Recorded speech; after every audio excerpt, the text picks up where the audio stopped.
Hello বন্ধুরা, আশা করি তোমরা সবাই ভালো আছো। আমিও ভালো আছি। আজকে ছট পুজো উপলক্ষে আমি চলে এসেছি মধ্যমগ্রামে। আমার বাড়ির থেকে খুব একটা দূর নয়, কিছুটা গিয়ে একটা বড় জলাশয় আছে এবং তার চারিদিকে সুন্দর ঘাট বানানো আছে। সেখানেই এই যারা এই ছট পুজো করে তারা ওখানেই যান। অবশ্য মধ্যমগ্রাম পৌরসভা থেকে চারিদিকে সুন্দরভাবে সাজিয়ে দিয়েছে এবং প্রচুর সিকিউরিটির জন্য পুলিশ এবং জলে রেস্কিউ বাহিনী বোটিং করে বেড়াচ্ছে, কোনো যাতে বিপদ না হয়। একটা সময় আমি বিহারের পাটনাতে অনেক বছর ছিলাম। সেই সময় প্রতি বছরই আমরা এই দিনটাতে, বিশেষ করে এই বিকেলবেলায় যেদিন সূর্য দেবতাকে জলদান করা হয়, এই পুজোটা দেখার জন্য আমরা গঙ্গার ধারেই চলে যেতাম। তো প্রতি বছরই যেতাম, সেরকম একটা অভ্যাসই হয়ে গেছিল। তারপর কলকাতায় আসার পর আর সেরমভাবে যাওয়া হয় না, কিন্তু এই দিনগুলো আসলেই না খুব মনটা টানে। তো প্রতিবারই ভাবি যাব করে, কিন্তু আর হয়ে ওঠে না। তাই এই বছর একটু জেনে নিলাম কোথায় হয়। তারপর দেখি আমার বাড়ির থেকে খুব একটা দূর নয়, কিন্তু কোথায় হতো সেটা এতদিন আমি জানতাম না।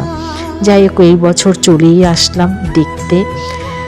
আমি ঘর থেকে প্রায় 4:20 নাগাদই বেরিয়ে পড়েছি, কিন্তু এখানে এসে দেখলাম যেহেতু এখন একটু তাড়াতাড়ি সন্ধে হয়ে যাচ্ছে, অনেকেই করে চলে যাচ্ছে সেই সময়, তবুও চারিদিকটা অনেক ভিড় আছে, তখনও অনেকেই আসছে।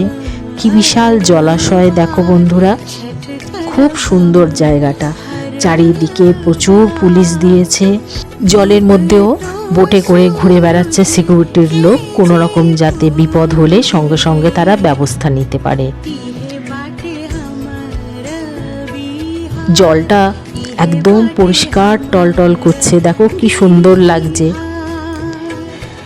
ছট পুজো যারা করেন তাদের অনেক কষ্ট করে এই ব্রতটা রাখতে হয়, প্রায় 36-37 ঘন্টা তাদের উপবাসে থাকতে হয়।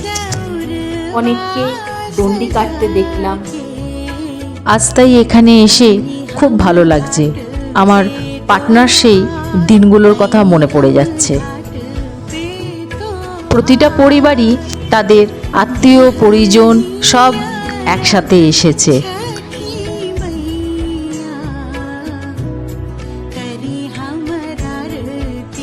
সবাই নিজের নিজের পুজো সেরে নিয়ে বাড়ি ফেরার তাড়ায় রয়েছে, কারণ কাল আবার ভোর রাত থেকেই তাদেরকে ফিরে আসতে হবে সকালের পুজোর জন্য।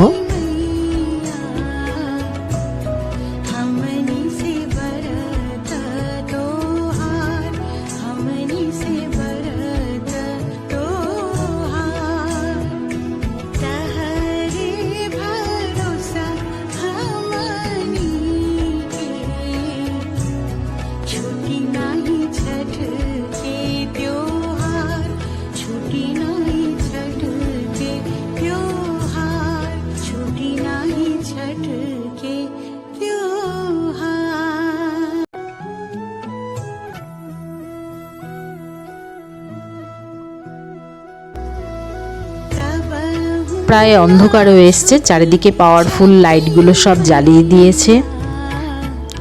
সকলেই ফিরে যাচ্ছে ধীরে ধীরে। আমরাও চারিদিকে ঘুরে ঘুরে দেখলাম। সত্যি এটা একটা দর্শনীয় অনুষ্ঠান। এবার এসে সত্যি মনটা ভরে গেল।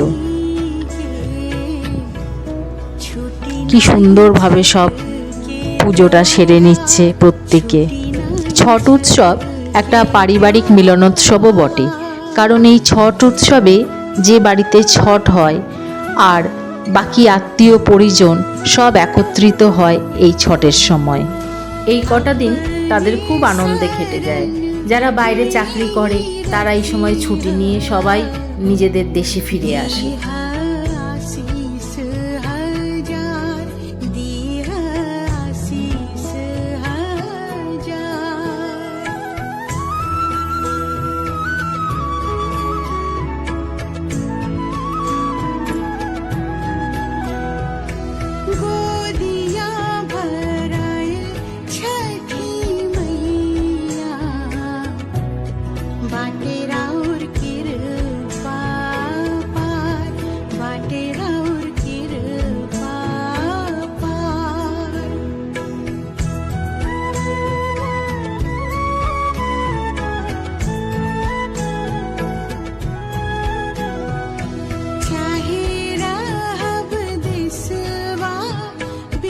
পুজো সেরে সবাই আস্তে ধীরে এবার বেরিয়ে যাচ্ছে, আমরাও এবার এগিয়ে গেলাম। যেটুকু দেখলাম বন্ধুরা, যতটা পারলাম তোমাদের সাথে শেয়ার করলাম। কেমন লাগলো অবশ্যই কমেন্ট সেকশনে জানিও কিন্তু। আজ তাহলে এইটুকুই।